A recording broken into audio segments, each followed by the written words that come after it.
বাদাম বরবটি ভর্তা। হরে কৃষ্ণ, সবাই কেমন আছেন? আশা করি ভালো আছেন। আমি ইন্দুলেখ আজকে বানাবো একদম টেস্টি একটা রেসিপি। ভর্তা রেসিপি পছন্দ করে না এমন মানুষ খুব কমজনই আছে। আর এখন গরমের সময় তার সাথে গরম ভাতে এই যে বরবটি বা লাফা যাই বলেন না কেন সেটার ভর্তা কিন্তু দারুণ লাগে। একবারে গরম ভাত, তার সাথে একটু ভর্তা হলে আর কিছু লাগবে না, লাগবে বরবটি। এই রেসিপিটা আমি প্রথম দেখেছিলাম বাংলাদেশের একটা মন্দিরের রেসিপি ভিডিওতে। কার ভিডিওতে দেখেছিলাম মেনশন করতে পারছি না, কিন্তু দেখেই আমার মনে হয়েছিল এটা একটা দুর্ধর্ষ রেসিপি। বরবটিগুলো হাত দিয়ে একটু ভেঙে নেবেন, অবশ্যই হাত দিয়ে ভেঙে নিলে ভালো হয়, পটি দিয়ে কাটলেও হবে না তা না। একটু লম্বা লম্বা করে ছাড়িয়ে নিয়েছি এবং ভালো করে জলে ধুয়ে রেখে দেবো। জল ঝরিয়ে রেখে এটাকে একটু ভাপিয়ে নেব।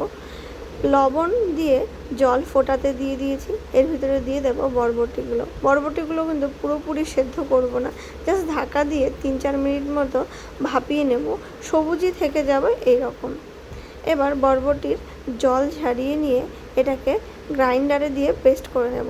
বাটানো নয়, বাটলে পরে সব থেকে ভালো হয়, কিন্তু আমি আবার একটু বাটাই অপটু, সেই কারণে কাঁচা লঙ্কা দিয়ে পেস্ট করে নেব সমস্ত বরবটি। আমি এখানে মোটামুটি 250 গ্রাম মতো বরবটি নিয়েছিলাম, তো একটা মিক্সার গ্রাইন্ডারেই হয়ে গেছে। আর একটা স্মুথ পেস্ট করে নেব।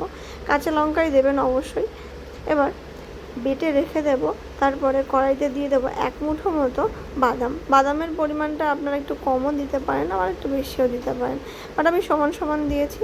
এতে করে স্বাদ সুগন্ধ দুটোই বাড়বে। বাদামটা নেড়ে চেড়ে কাঠখোলাতে ভালো করে ভেজে নিতে হবে। বাদাম যদি কাঁচা থাকে তাহলে কিন্তু এর গন্ধটা ভালো হবে না।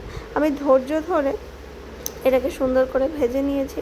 এবার ভেজে তুলে নেব বাদামগুলো। সেম কড়াইতে দেবো বেশ খানিকটা সর্ষের তেল, ভর্তায় কিন্তু সর্ষের তেল ছাড়া অন্য কিছু ভালো লাগে না। দিয়ে দেব কালো জিরে ফোড়নে। কালো জিরে খুব ভালো মতো করে ভাজা হয়ে গেলে এর ভিতরে ঢেলে দেব আগের থেকে বেটে রাখা ওই যে পেস্টটা, যেটা আমি বরবটির পেস্ট করে রেখেছিলাম, সেই পেস্টটা। তো মিক্সার থেকে পড়ছেই না, এমন জোরে জোরে বাড়ি দিচ্ছি, তাও জাস্ট কোনো রকম চামচ দিয়ে নামালাম, যেহেতু খুব গরম ছিল। এবার আর কি, ভর্তা বানাতে গেলে প্রচুর ধৈর্যর দরকার।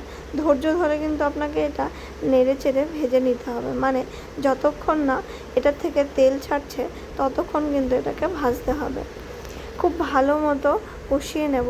এবার এটার মধ্যে অ্যাড করব স্বাদ মতো লবণ, সামান্য চিনি। লবণ চিনিটা একটু স্বাদ করে দেবেন, না হলে কিন্তু বরবটির কাঁচা গন্ধ থেকে যাবে। আমি কোনো হলুদ অ্যাড করছি না, যেহেতু সবুজ জিনিসে সচরাচর আমরা কোনো হলুদ দিই না, আর বাটা ভর্তায় তো হলুদ না দেওয়াই ভালো। এবার কড়াইটা ক্রমাগত নাড়িয়ে যেতে হবে। এদিকে বাদাম ভেজে রেখেছিলাম, সেটার খোসা ছাড়িয়ে রাখবো। অবশ্যই দেশীয় বাদাম দেবেন, চাইলে আপনি খোসা ছাড়ানো বাদামও এখানে পেস্ট করে দিতে পারেন, তবে কাঠখোলায় তাজা বাদাম ভেজে দিলে কিন্তু বেশি স্বাদ হয়। বাদাম ভেজে নিয়ে খোসা ছাড়িয়ে মিক্সার গ্রাইন্ডারে দিয়ে একদম সুন্দর মতো ফাইন একটা ডাস্ট বানিয়ে নিতে হবে। পেস্ট কিন্তু নয়, ডাস্ট। এই যে দেখুন সুন্দর ডাস্ট হয়ে গেছে।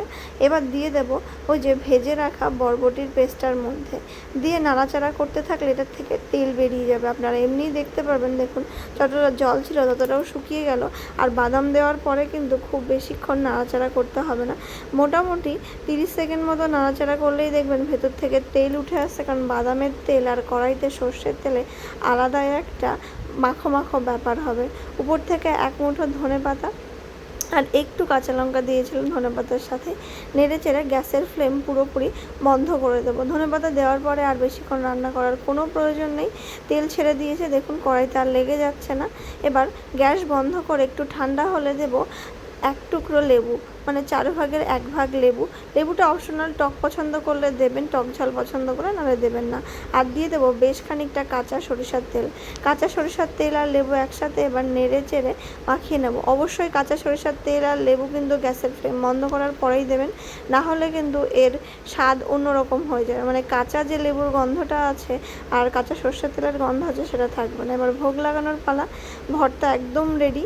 নিয়েছি ধোয়া ওঠা গরম ভাত, আর তার সাথে নিয়েছি হলো স্পেশাল বরবটি ভর্তা। এত টেস্টি ছিল, আমি তো নিজেকে লোভই সামলাতে পারছিলাম না। তো আপনারাও বানিয়ে এই ভর্তার রেসিপি ভগবানকে ভোগ লাগান এবং আপনি নিজে প্রসাদ পান। আজকের মতো রেসিপি এই পর্যন্ত। দেখা হচ্ছে খুব শীঘ্রই নতুন একটা রান্নার ভিডিও নিয়ে, একটা নতুন ভ্লগ ভিডিও। ততক্ষণ যেন সুস্থ থাকুন, ভালো থাকুন, আর যারা এখনও ফলো করেননি ফলো করবেন, ইউটিউব থেকে দেখলে সাবস্ক্রাইব করবেন। টাটা, হরে কৃষ্ণা।